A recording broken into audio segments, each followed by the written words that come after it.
A keyboard no. And a keyboard and a dish. That's saxophone. That's saxophone. Near the station. SFM. 101.1 them so good, them papa. Ping. Them so good. Usimujireze. What the hell? Are the oracle lipa beji die no. Hey! Lipa beji. Oni you want ya de pa. Obeto kakanka. Why beto kakanka? And no beto kakanka. Kakanka. Lipa beji die no. Just so na say Akobam. Sa Akobam ni ti ya ne nsa ya ne ya. Hey! iPhone 17. Hey! Me ba che start. Yankwa na. Started now. Sir. Crystal Palace. Welcome to the Four Post Podcast on YouTube. My name is Boadu. Together with the guys, we are here to have a wonderful football conversation. We are back from the weekend, but also prominent as part of our discussions will be the UEFA Champions League. We are entering into a very critical stage. Teams will be booted out. Teams will qualify. And they would embolden their chances of winning the ultimate diadem. We'll be discussing all the Champions League games that will be happening. Prominent amongst them, there is Man City, Real Madrid, Chelsea, Paris Saint-Germain in a repeat of the Club World Cup Championship final. We're going to talk about all these. But before then, let me welcome the guys. Salut, French, on casse. Salut. Salut, monsieur. Bonsoir, ça va? Bonsoir, ça va? Salut, na a greeting. Oh, so, salut. Monsieur, bonsoir, ça va? Bonsoir, ça va, les Oh. Salut, nous à salut. Bonjour, nous à bonjour. Tu ne parles français? Tu ne parles français? Tu n'as pas français. Don't you speak French? Tu ne parles français. Tu ne parles pas. Hey, you are lying. Tu ne parles français. Simply just ask to parle français. Tu parles comprendre français. To parle comprendre. Do you speak understand French? Oh, when I catch it, there be French way. Oh, okay. Aye. Just briefly, tell us about yourself in French. Okay. Bonsoir. Bonsoir, please allow him. Je m'appelle Michael Akomeah, jeune fille. Quel âge as-tu? Quel âge as-tu? On va vous faire un catch de waza. C'est yes. Ça va me très amoureuseux. Il y a pas de question. Nous quoi ça? Quel âge as-tu? OK. Oui. Qu'est-ce que ça parle? Oui.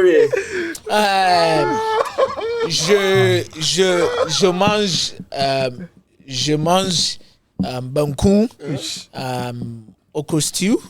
Okra there. Stew. Nasty lady French. Stew. Je comprends 3 langues. Langue. 3 languages. No? Langue.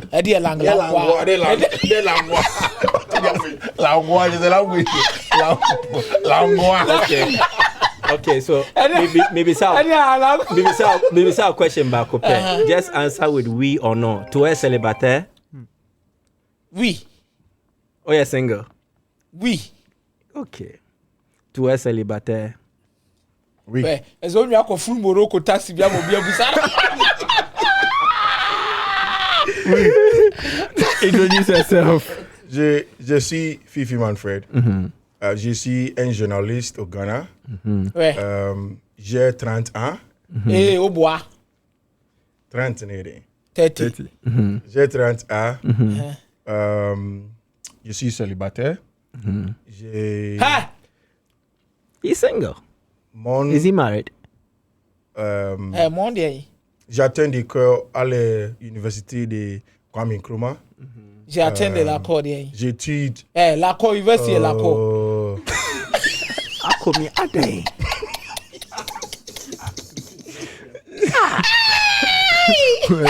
L'accord, on me quoi? Il va essayer. L'accord.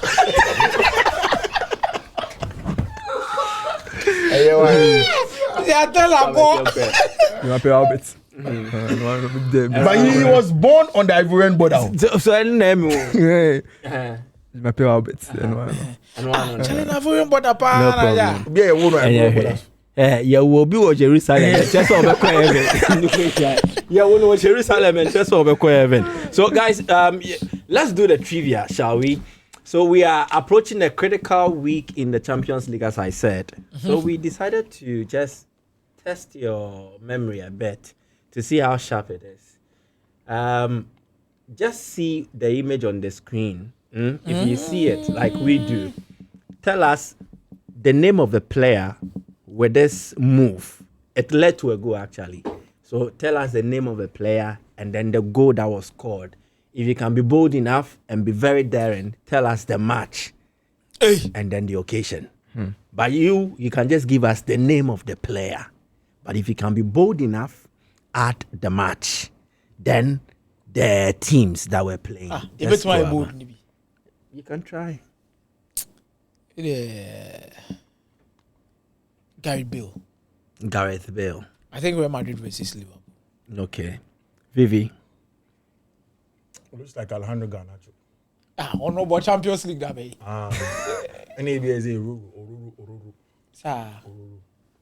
I do a guy a ball you cry. It looks like the person is a left-footed player. Nah. So when the way we see done now. But Rooney should be a Champions League. Yeah, it looks like a left-footed player. Rooney. Yeah, I think it's Rooney. Yeah. Okay, so you share your views with us in the comment section. Who you think the player on the screen is? We're not friends in silhouette, right?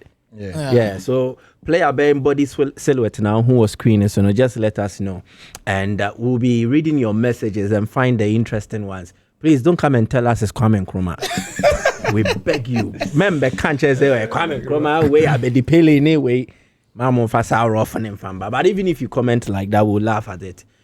All the same, back to the conversations. I have this question running through my mind right from Saturday. And I think it befits that I ask. Is Lamine Yamal the best playmaker in football now? Yes, he is. Yes. Yeah. Why?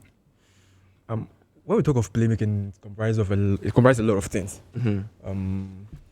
Your ability to make your attackers or your teammates better in attacking third.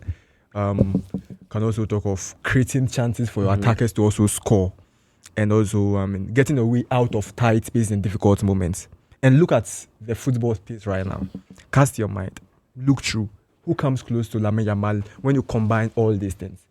I think with that, what Lamine Yamal has done so far from last season till now, and is still doing, when it comes to creativity, when it comes to dribbling, his vision and other things in combine. I think the playmaking, as we all see, as we all talk about, I think no one is.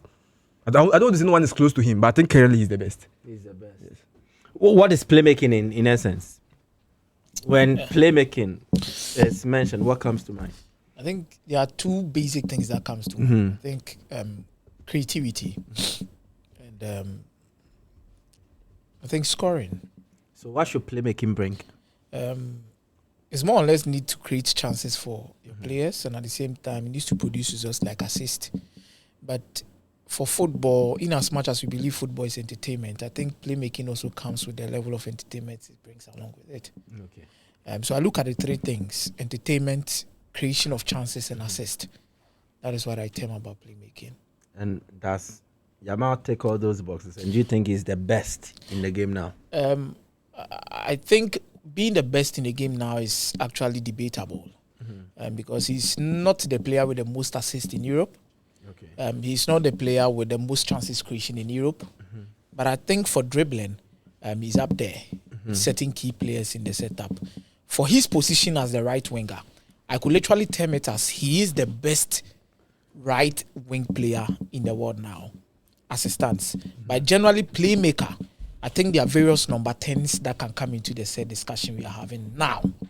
For instance, you can talk about how Enzo Fernandez has been solid this season. I think he's better than Yamal as a playmaker. Actually, then has been Bruno Fernandes this season. Because Yamal has double figures for goals and assists this season in all competitions.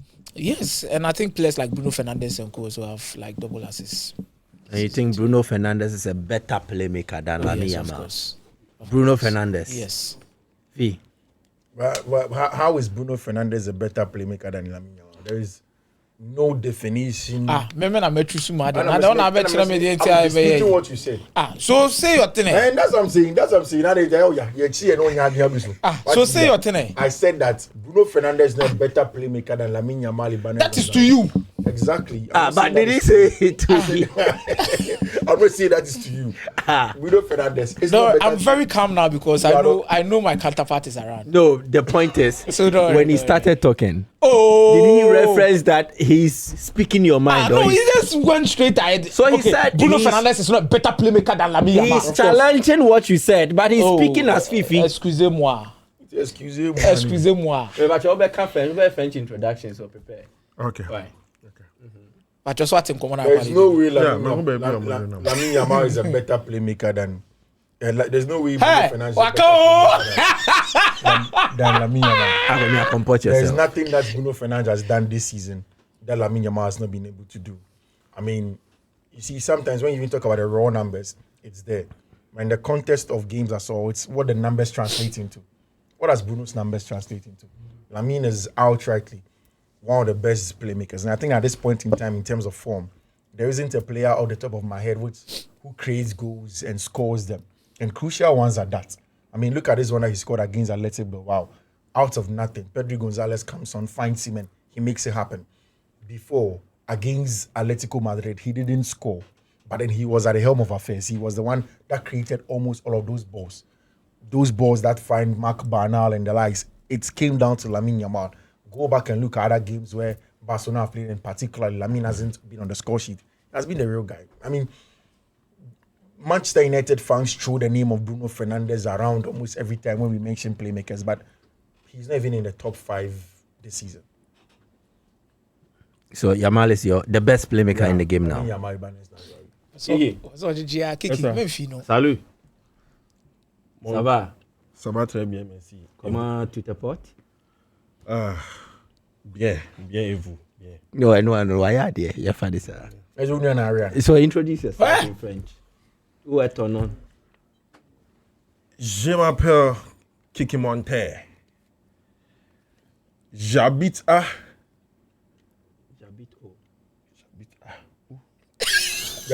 Kumasi. Mon légendé. Légendé, mais il y a legend. Legend, no. Mon légendé. My legend, Okay, so there's one general question we ask. Tu es célibataire? The one see a busa say we polo.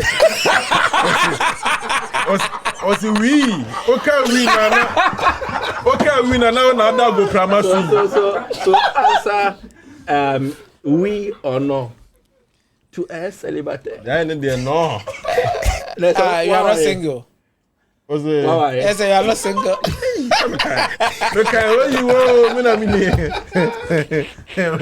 Okay. But on a more serious note, is Yamal the best playmaker in the game now? Because I kind of side with Fiifi and Albert. I think ever since he emerged on the scene as a 16-year-old or whatsoever, he's been the best playmaker football I've seen now in this era. What's your take? Okay, I believe he's one of the best young players right now. In fact, I think he's the best young player right now. For that, no doubt. And since he mounted the podium with, Dembele becoming second and all, that means that he has been doing good since he came to the scene. But when you talk about playmaker is a big deal. Even in Barcelona, they see Pedri as more of a playmaker, someone who they trust as compared to Lamine Yamal. So even if they are going for big matches or they are going to big games, you realize that Lamine is available, Lewandowski is available, but they'll be asking about Rafinha, they'll be asking about Pedri. So I believe when it comes to playmaker, even the Barcelona team, Pedri is more of a playmaker to me than Lamine Yamal. But I'm not saying that Lamine Yamal is not a playmaker. We are talking about comparing. And he has been doing tremendously. But when you talk about Bruno Fernandes or Bruno Fernandes, I'm not going to waste a lot of time when it comes to comparing him to Lamine Yamal in terms of So you playmaking. think Bruno is the best playmaker in football? We are talking about the even English Premier League, which is the best league right now. And currently he holds 14 assists. The Odin and I'm 8. When you talk about numbers, creating chances, we have seen it. If you Kevin De Bruyne, when it comes to playmaking. So Bruno is the best playmaker in football now? Because that's the question.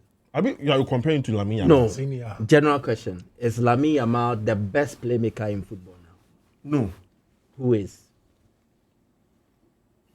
The best Is playmaker. Bruno better than Yamal in that context? Yes. For that one, it's no brainer. So For who will now- be your best playmaker in the game now? For now, Pedro Neto. Pedro Neto. Just give me a name. Then we move. Bruno na na di.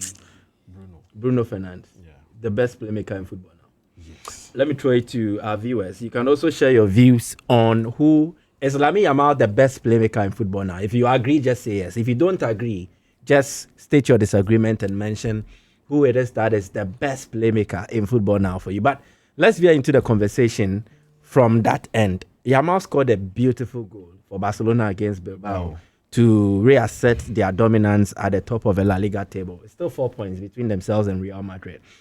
After that disappointment of failing to make the Copa del Rey final, Barca have won back-to-back games to give their La Liga title ambitions more hope. Yeah. You get it?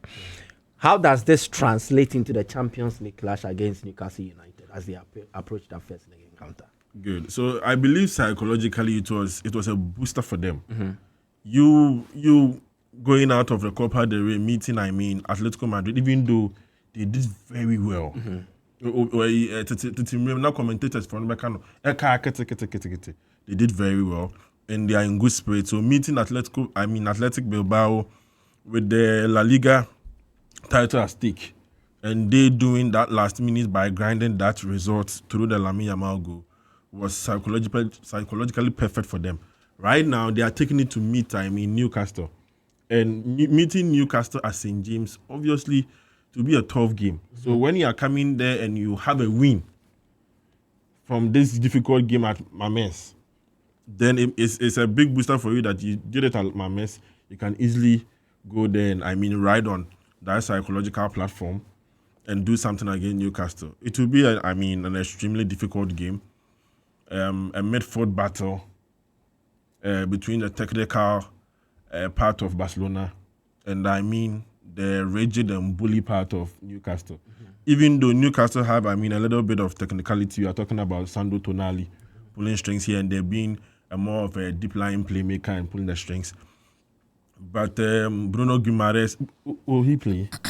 It depends. We'll have to just you go on. Okay, so I'll check his so availability. with Bruno Guimaraes' experience, hardness, and together with hard-working Joelinton, that is a serious midfield Barcelona will be meeting. But hey, if you are talking about Marc Bernay and we are talking about Pedri, for them it's not about strength, it's not about bully, it's about super technical, form or position they are in. So Bruno is out. Bruno Guimaraes is out. Luis Miley is also out, and Fabian Schär is also out of the game. wow. Yeah. That will be a difficult game for Newcastle because if you are going to that midfield, so literally they are meeting. Barcelona with the midfield that faced Manchester United Joelinton, Tonali. and Ramsey, probably Ramsey, the other one. Cobb Ramsey. Nah, Barcelona will dominate them with the form of Lamine Yamal. It will be a difficult game for sure because we are talking about St. James. We are talking about Barcelona giving that. Newcastle giving that. strength on the pitch, rigidity, bully, and all that. But the technical strength of Barcelona is extremely high, and with Rafinha and Rashford on the bench with Lamine Yamal's form, Pedri available. Nah. Fee, so both teams entered the game with absentees. On the part of Barcelona, Alejandro Balde is also out. Frankie de Jong is out. Gavi won't make this game. Jules Koundé will not also make this game. Doubtful for the encounter is Marc Bernal. What kind of a game are we to expect? putting into consideration that they also met you in the league phase? I think that one of the things that's going to happen is that Newcastle will try as much as possible to make the game as physical as possible and also make it as transitional as possible. They will try to make sure that Barcelona don't get a foothold of the game or the control that they want in the game. Now, there is a reason why I think this is a big banana skin game for Barca, because in the game that they played in the group stage at the St. James Park, Barca had two of their controllers on the field of play, and that is what made it very difficult for Newcastle.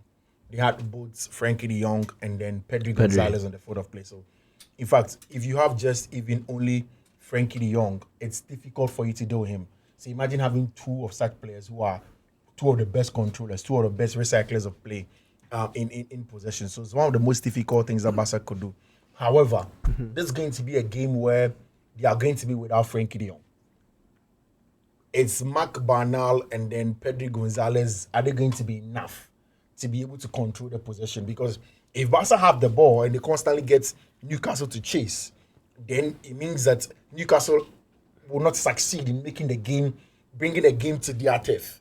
But if Barca are not able to control the game as much as possible, and they are forced to constantly play forward, and they turn possession over, Newcastle win it, then constantly that's when Newcastle will make the game like how do you want to make it. Okay. Then quickly they'll be using their triggers in Anthony Gordon, in Anthony Elanga, in Nick Voltemade, constantly going to those channels. Again, you talk about the absence of Alejandro Balde.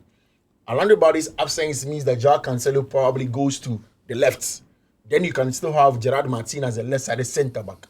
Now, Barca played against Atletico Bilbao this weekend, and Barca's best centre-back was Gerard Martin.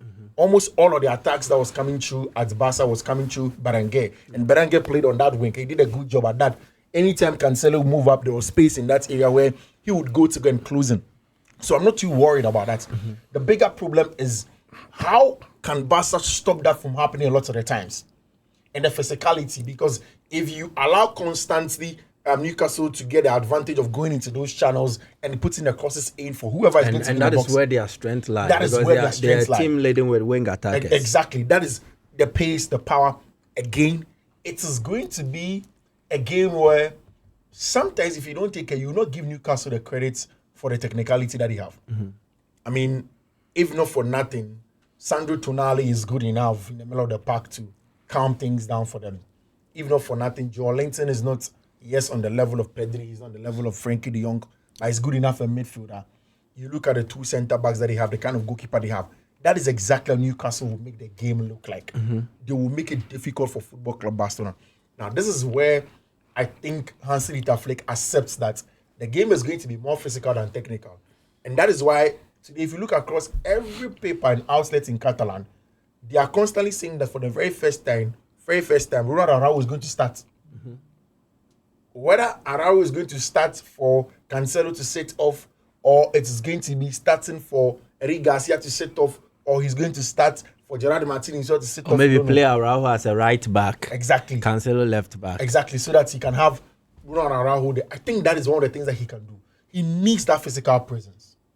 Because you see, 2 of the last 3 games that Barca played in the group stage, Barca went away to go and play against Slavia Prague. They considered 2 goals from set pieces. That was the question I wanted to ask you. That looking at Barca's defense, Gerard Martin is the tallest right now. With Bar Araujo. 6'1". The rest 6'0", 5'9". And if Newcastle obviously know that the Barcelona side have a lot of the technicality and they will control the game, why don't we leave the game to them? We will hit them on transitions or counter. That's exactly what the game plan is going to be like for them. We will be doing more of the crosses. So how would, Barca fare with the presence of Joelinton, Scar, Dan Burn, that's exactly what I meant by Newcastle take the game to their turf. If Newcastle take it to their turf, it's transitional. They will fall, but you see, that also starts with Barcelona. So that's where my worry is. My worry is that no matter what, Barca will have most of the ball, like you're saying. But if Barca are not patient and they constantly take the bait of constantly wanting to play forward, because if you try to play forward, they want a ball, they will work him. But when you have Frankie de Jong and Pedri, they are excellent at recycling the play. So when a block or Honoma, he returns back and recycle. They can recycle for 5 minutes, waiting for the right pass selection. Because those two guys are near perfect at selecting the right pass. And that is the difference. So right now it will be Mark Bernard then Pedri. So what do you think? Can they? So that is where I feel like Barca have. People say that, okay, they are going to go to dominate the play, to be Newcastle. But that is where, for me, the biggest problem is. Because is Mark Bernal able to, he has done very well since he came on. He has gotten goals and all of that.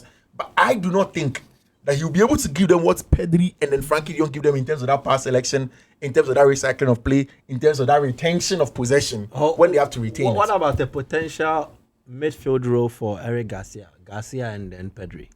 So he's come to try it against. No, he's tried it. He's already done it this season. Done it several times. Against an established Newcastle midfield. Or he's done it in the La Liga. But I'll still do Bernal and then Pedri. So Akomeah, where would the game be won and lost? Individual battles, team strength, weaknesses. The first game in the league phase was decided by Rashford. And I'll say it once again. And when it comes to the Champions League, it's all about moments and keeping your focus at certain key stages of the game. For Newcastle United, I was listening to Eddie Howe, and he was trying to tell us that this is their biggest game of the season, which is true. For Barcelona, I don't think this is the biggest game for them. They've met tough sides. They've played tougher games. They've played against Kylian Mbappe. They've played against Vinicius Jr. They've played against Rodrigo. They've played against Solot. They've played against Antoine Griezmann. They've played against Julian Alvarez. They've played against most of these top strikers in Europe. Last season, not even talk about Marcus Thuram and Lautaro Martinez. The last time Barcelona faced an attacker cut in the mold of Anthony Gordon, Elanga, or any of the pacey wing attackers Newcastle had, Barca really did suffer. And that was Carlos Forbes of Club Rouge. And I think it's important to notice it from that regard. But there has also been Kylian Mbappe, let's not forget, who has his quality, who has enough pace. They also played against Villarreal's Nicolas Pepe. At some point in time, you would realize they played against Inaki Williams. Also, pace and a lot of stuff, but they were able to contain it. You see, Hansi Flick says something about his tactics and how he approaches game. He said the problem is not with the high line. Their problem has always been about how their pressing structure is whenever they want to press. So it depends on what Newcastle will have to do against them. Now, if Newcastle allows themselves to build from the back, dependent on how Barcelona's pressing structure will be in that particular game, they can literally suffocate Newcastle in that area and get their goals. But Newcastle don't play from the That's what I'm saying. If they decide, if Newcastle also decides to also sit back, try and go long against Barcelona, this is where just maybe I believe going for the second balls will be very important. Now, for the second balls, dependent on who plays in that particular midfield, if there's Marc Bernal, if there's Pedri, if there's Eric Garcia, these are players that physically they are not right there. But I think for second balls, these are players you can't take anything away from them. Be careful about Pedri when you speak about physicality levels. The level of intelligence he plays with, especially going in for certain balls, is very, very, very good. You can have the likes of, there's something about Joelinton that if he doesn't work on it in this game, he might suffer. This is not a game that Joelinton should go in to try and bully.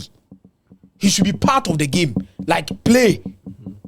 Not necessarily trying to go in and bully most of these midfielders. It was successful. You see, the other match. It would be successful in the Premier League. Their last match against, the league phase. He was successful with bullying. Just that they didn't. No. And the issue is you can bully and bully and bully, but what does it really add to the Newcastle game, especially when playing against Barcelona?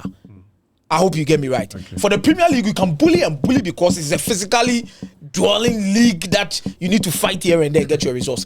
But the experience and the quality of Barcelona, the moment, Mike, you can't meet Barcelona and be squandering chances like you did against City and Manchester United. There will be moments also for Newcastle. That's what I'm saying. For Newcastle. So imagine, you see, sometimes when people describe the physical side of the game, they make it look like it's less important compared to the technical side. It is not aesthetically pleasing. However, it's very important, especially if you use it right. I don't want to call it bullying because it sounds a little bit demeaning, but you have to win duels. There are certain balls that will come into the middle of the park where you have to win duels. You have to win duels in your box. You have to win duels in their box. Let us go back to the 2 goals that Barcelona scored against Newcastle the last time they played there. One of them, what was the XG? Out of the blue goal from Marcus Rashford. Yeah. When you and that is where the moments come in. You take that goal out, Barca were not better than them. They played the football, but exits, chances created. It's the nitty-gritties. If Barca don't get a hold of the ball and they allow Newcastle to begin game transition and winning of duels, I don't think they win that. Fiifi, on the nights like this, I don't think where Newcastle are going to survive is actually going to be about how physical they will be in a game or anything. You know, the moments of this Champions League at this level of champion, I've always said that there has not been any new team that has gone to the round of 16 and defeated Barcelona and qualified to the next round. It has never happened before. Okay, so if you get these are the statistics from the first meeting. Newcastle 1, Barcelona 2. XG for Newcastle 1.47, Barcelona 1.31. Barcelona had a lion's share in terms of possession, 64%, 36. Yeah. Total shots, Newcastle had 10, with 6 of them on target, which is 60%. Total shots, Barca had 19, with 5 on target. Newcastle and Barcelona both had 2 big chances each.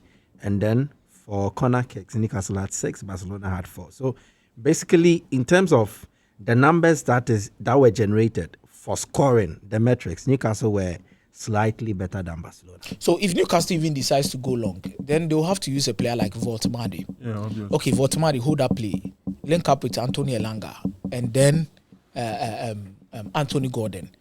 Then another thing can also be about Barcelona. Okay, we'll allow you to go long. If you are going long, we put in Ronald Araujo and Voltemade. Anytime there's an area battle, Araujo should go in for that particular kind of assignment. Just get the ball off him. The second balls, somebody will need to be closer to the action. You see, that's the thing. And there's Bernal and Cole. That's the thing. What you said. The real blockbuster is not going to be about going long. And then the rule of run around. The real blockbuster is second balls. Second balls. And that is why I'm saying that whoever plays next to Pedri is important.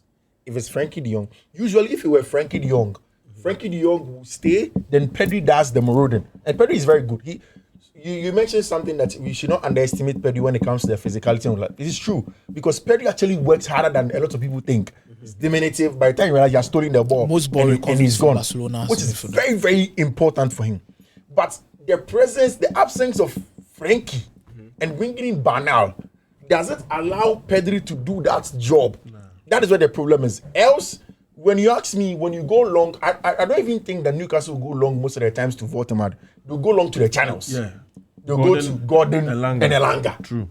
Go. To stretch the game. Constantly stretch the game from there. Yeah. Then the plan is that let Voltemade evade Araujo for a goal. I don't know. The dynamics of the game is a lot.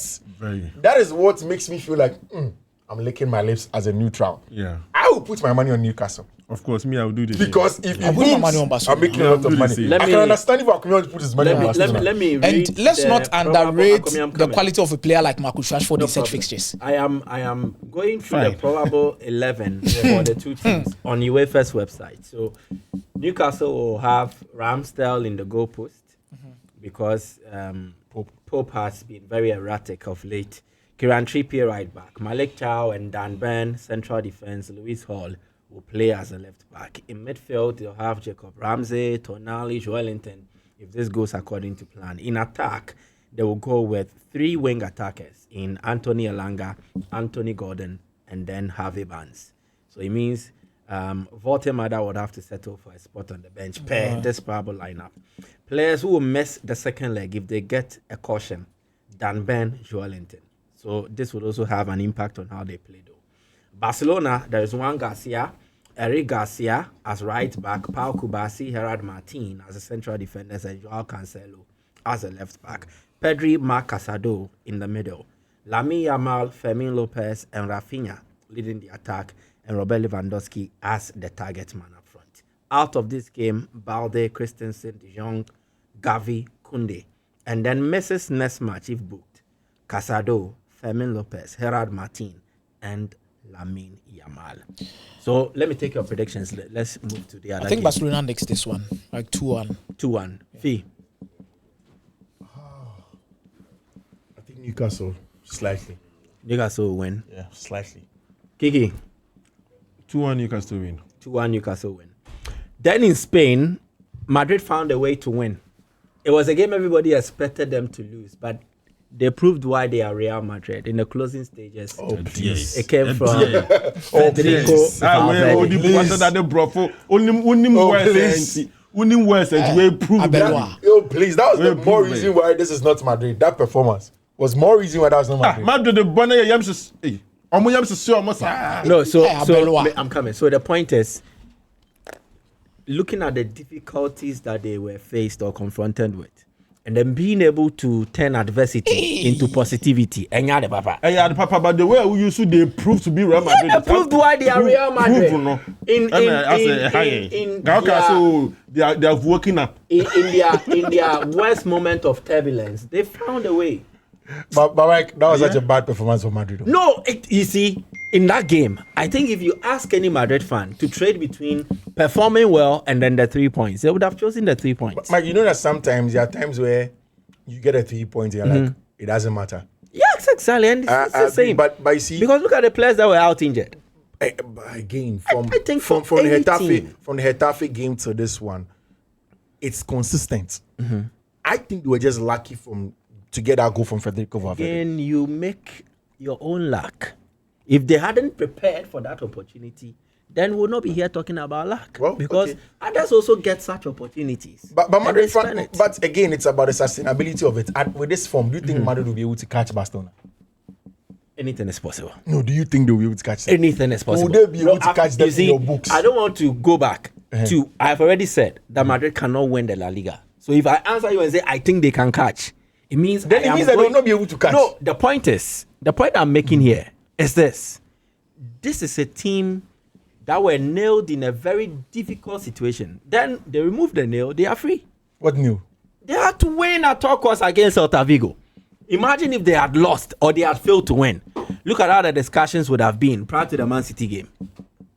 So they get the win, they calm nerves, and then they prepare for City assiduously. It's as simple as such.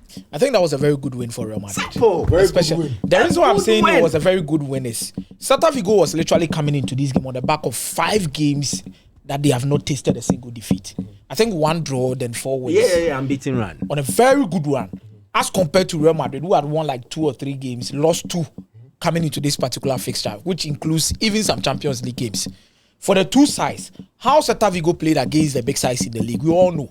When they met Barcelona, what happened? When they met the likes of Atletico, what happened?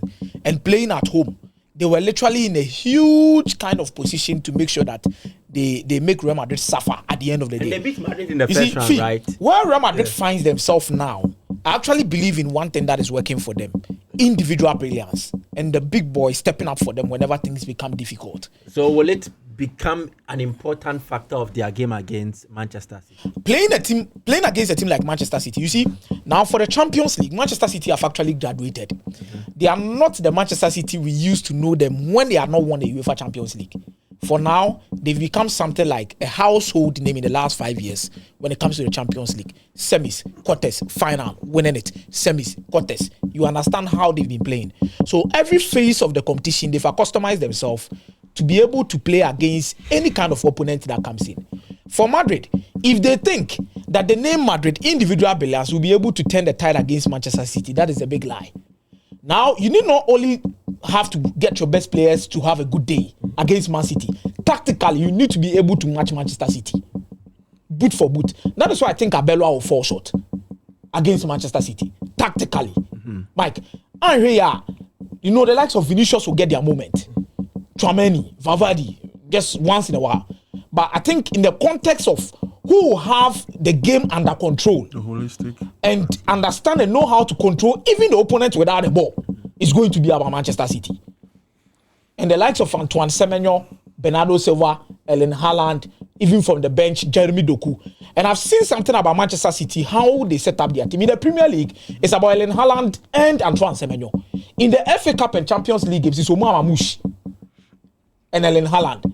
Diversity. Now, Savinho also scored during their game against Newcastle United. It gives him a different confidence. I think for player, Madrid might have individual players that could turn the tide of this game. But I think in the general consensus of whatever we want to see from this game and who can have an upper hand in changing a lot of things and getting good results, I think Pep Guardiola's Manchester City will be there. Kiki. Real Madrid, Man City. I side with Akomeah with most of his analysis he made. So right now, obviously we are looking at Arbeloa, who's not experienced in terms of where he's coming from.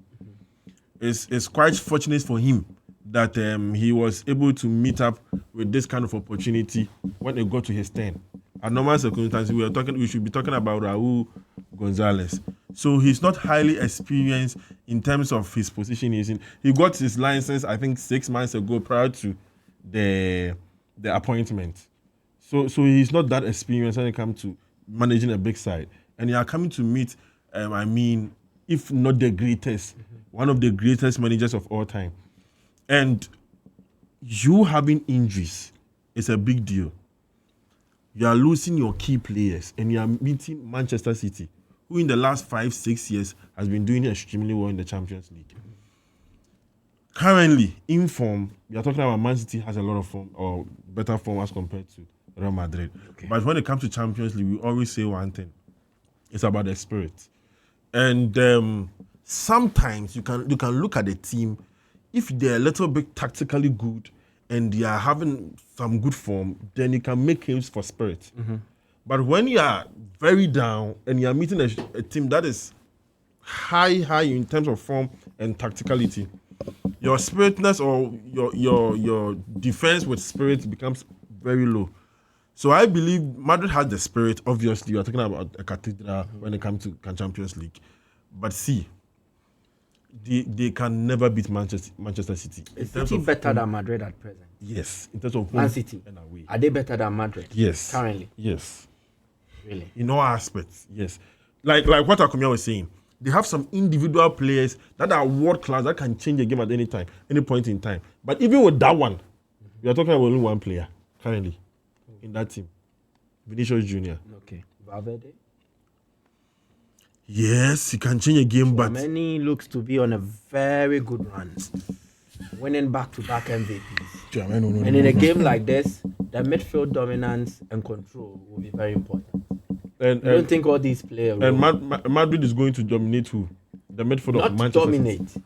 But then again, there will be a threat to Man City, and City can't dominate as they are. Obviously, there will be a threat to Man City because Madrid has some good players. Okay, so permit me to go through the probable lineups. Okay. According to UEFA, Real Madrid have Courtois, Trent Alexander-Arnold, Raul Asensio, the only player I put an asterisk to his name, Rudiger, and then Ferland Mendy. Then in the middle, Federico Valverde, Aurelien Tchouameni, Arda Güler, Eduardo Camavinga, and then Gonzalo Garcia with Vinicius Junior up front. Then out of this game, David Alaba, Jude Bellingham, Dani Ceballos, Eder Militao, Rodrigo, Alvaro Carreras. Doubtful for the game is Mbappe. Messi's next match, if booked, Jude Bellingham, Carreras, Dean Huijsen, Rodrigo, Tchouameni, Vinicius Junior. For Man City, there is Gigi Donnarumma, who does not have a really good story at the Bernabeu. Then there's Matheus Nunes, Ruben Diaz, Maguire, and then O'Reilly.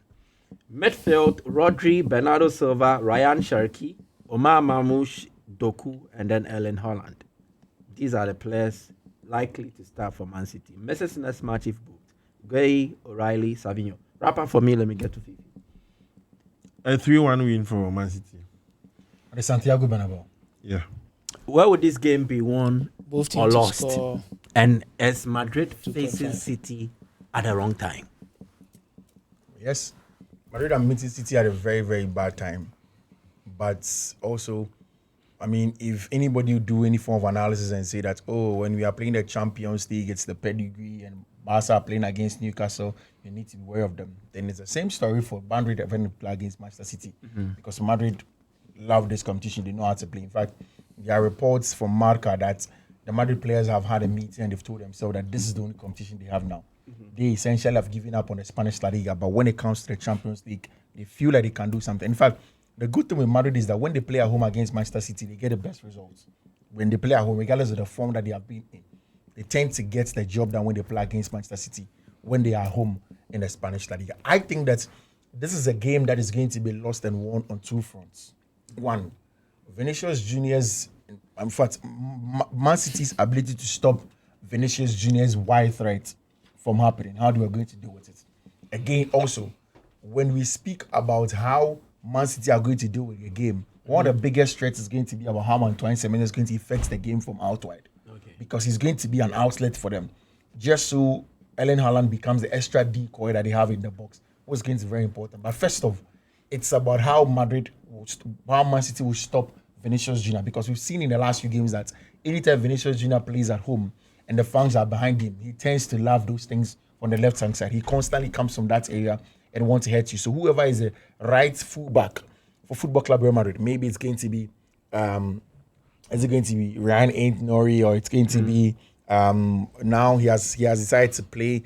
He doesn't play this former City Academy player in that area game. At right back, it will definitely be Matheus Nunes. If it's going to be Matheus Nunes in that area, then you expect that Vinicius Junior will have a good time trying to get him behind. I think it's going to be a tough game. However, I think both teams are going to score. Both teams are going to score. So who wins it?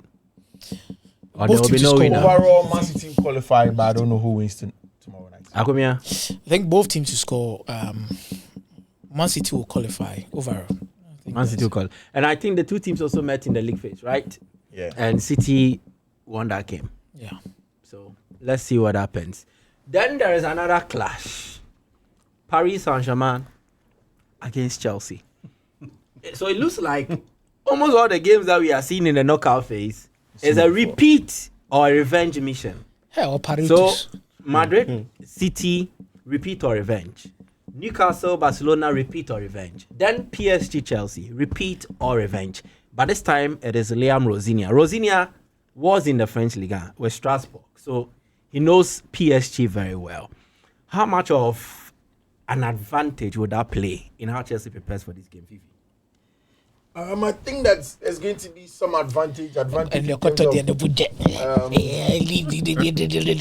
of, Chelsea bar now, man. Sorry, oh man. Man, so bang. Man. Against West Ham, Oh man. Man, so bang. Chelsea, what can say? Can we proceed? Okay, so start from There be on one of Kasa, on one of person Kasa. By a person tells you, say, every Chelsea swallows will be a good. Where then? Let's go for a tie. Mario Cramba, so Let's go for a tie. Let's go for a Kiki. I'm finishing. About your fat check, camera. Miss Ramo. Camera, close shot in you. Mama Fiifi, Kasa Fiifi, Baba, your analysis. I don't know Mexico cartel for you. I think I'll bet me. Better. No, one Abeka. One Abeka. Free bar. One Abeka. Mabon film. One Abeka. Mabon film. I got fat Mortal Kombat medallion way better. Kiki, Manchester United don't play the Champions League. So I get it when there's that feeling of being left behind. Hopefully, by the end of the season, next season, United can play the Champions League. If you look at Liam, I know what. I know why yet. No what.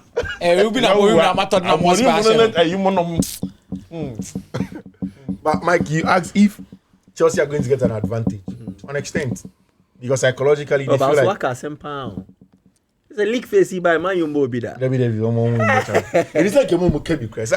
Mark name Oh, seriously? Since UEFA introduced this new format, United have not tasted Champions League before. Oh, don't worry. Now format to for my papa, format to now format to bet you cross our English team be added.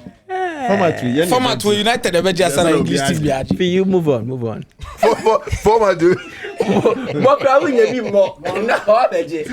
Oh, Kiki, you must say it's format to United bet just our English team be added. You know, Manchester United. More Liverpool crack. I catch Champions League at Amodia Moya. Tough friend. So the ultras for maker. You see Mobia far from my. Mobia social media. Oh, Kiki. Oh my hell. You see I'm putting for you now. Oh my hell. Oh my. I'm putting for you. I'm more clutches in which I was wrong. Oh my tough Liverpool. Mother. Oh like o ma so here. Your mom kunto musa near the. Kuna tene Van Dijk trim. O be fe ho sa. And that's not me. Yeah, I was not kunto musa near the Sophie. Nunu. Please, can we move on? Move on. Andre Kiki. So I think that there's going to be some form of advantage that Chelsea have psychologically. The players have played against Luis Enrique's side. I've heard some of the Paris Saint-Germain team say that they played against Chelsea when they were tired and they had played a lot of games, so that made it very difficult for them. Liam Rossini has played 3 times against Luis Enrique's Paris Saint-Germain. He's won 1, lost 1, and drawn 1, all with Strasbourg.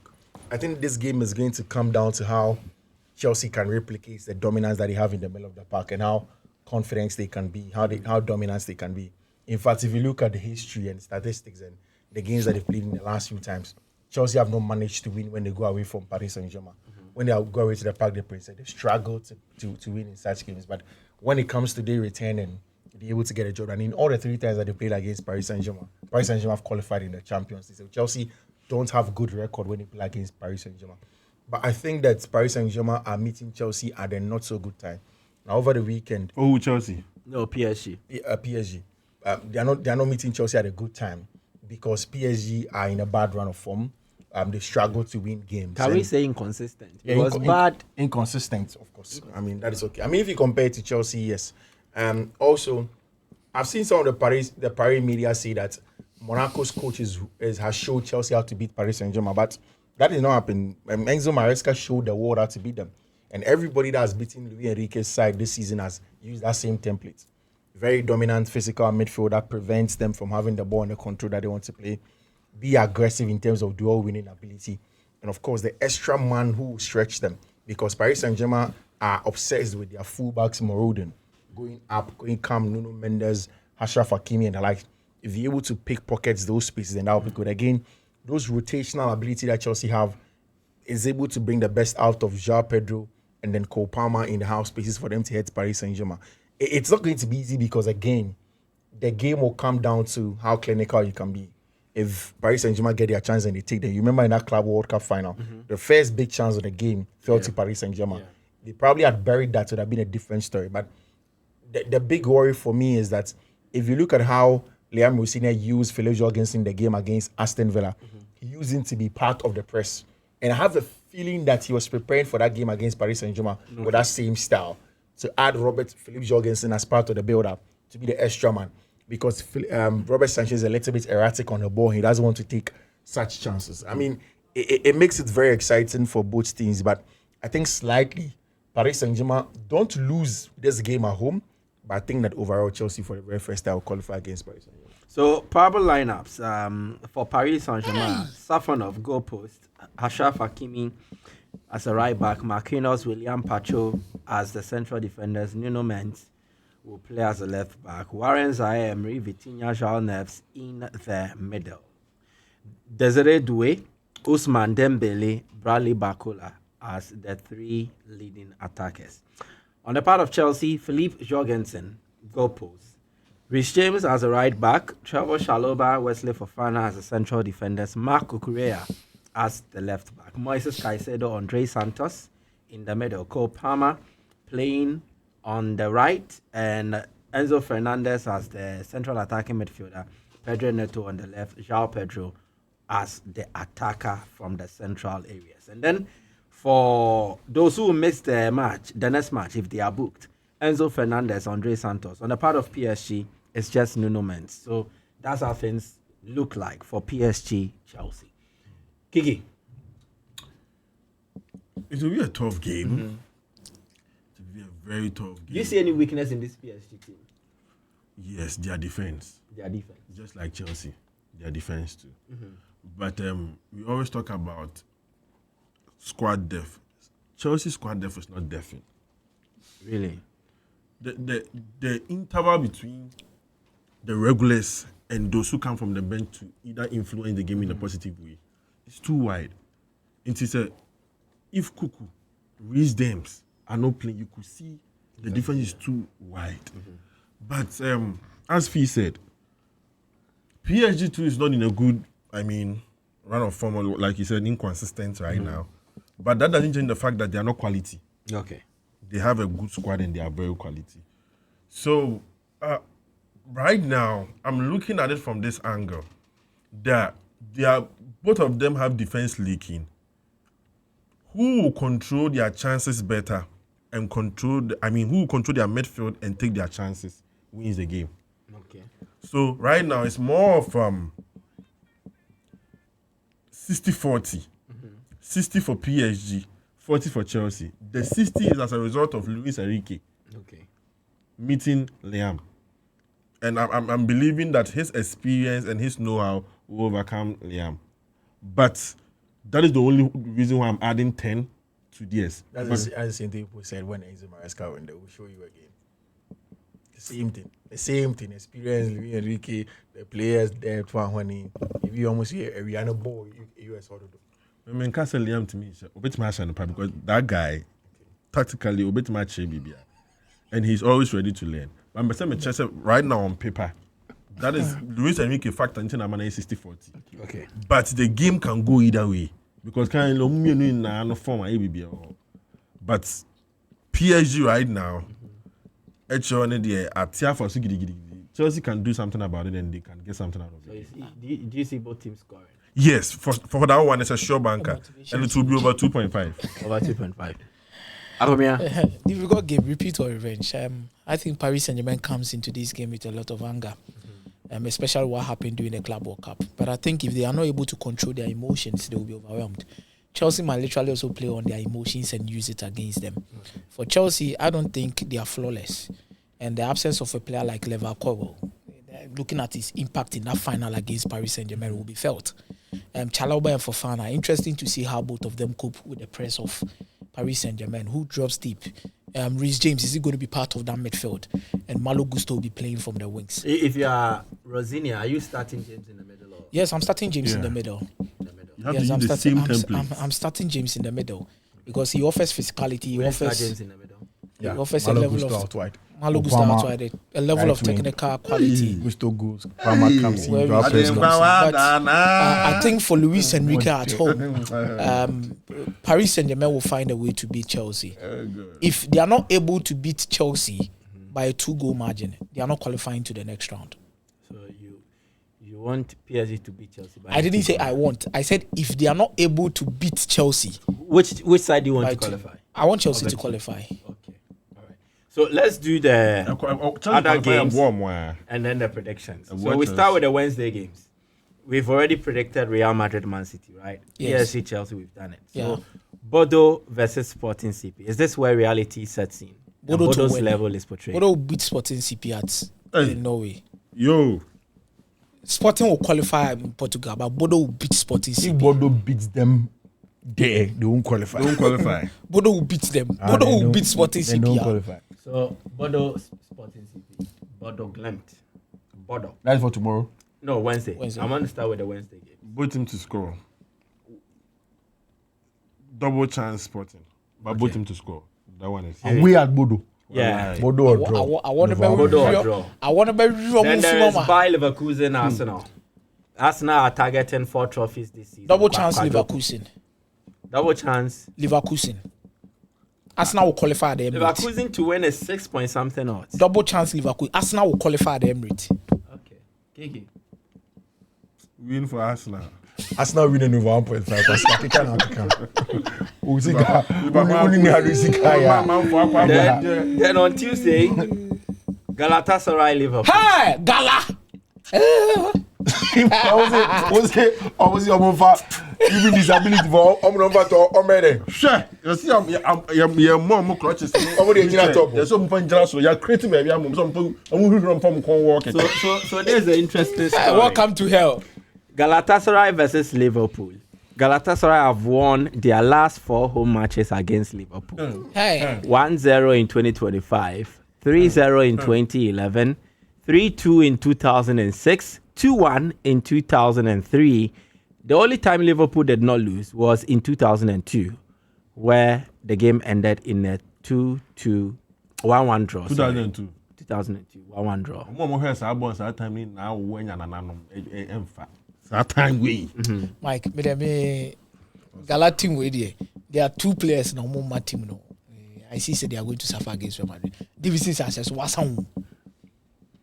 Was something. But same player played against Liverpool and they recorded a 3-1 Me win. say Davidson success form. Was something. Lucas Torreira. Oh, brah. I think whatever that will play a part for Galatasaray to have a win or a draw against Liverpool will be about the atmosphere they will create. The atmosphere by buying individual players, part their mic, I forget. It be more papa. Okay. What Juventus did to them, no. Individually. But I think Liverpool qualify at the Anfield. But the first leg difficult. Like 2-2 or 2-1 in favor of Galatasaray. I think Liverpool have learned and overcome the early season wobbles.